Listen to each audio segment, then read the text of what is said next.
24 ঘন্টা সময় দিলাম, যদি গ্রেপ্তার করে আইনের আওতায় আনা না হয় আমরা ডিসি অফিস ঘেরাও করব।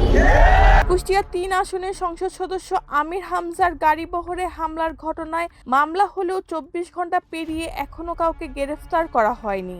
এই ঘটনায় গণ অধিকার পরিষদের আব্দুল খালেক তৌকির সহ কয়েকজনের বিরুদ্ধে মামলা করেছেন এমপি আমির হামজা।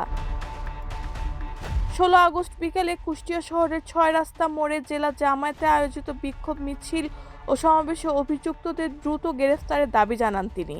বেঁধে দেওয়া সময়ের মধ্যে গ্রেফতার না হলে ডিসি অফিস ঘেরাওয়ের হুঁশিয়ারিও দেন এমপি।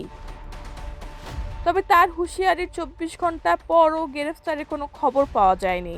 কুষ্টিয়া মডেল থানার ওসি মোহাম্মদ জাকির হোসেন জানান, এই ঘটনায় উভয় পক্ষের 2টি মামলা হয়েছে। এখন পর্যন্ত কাউকে গ্রেফতার করা হয়নি, তদন্ত চলছে।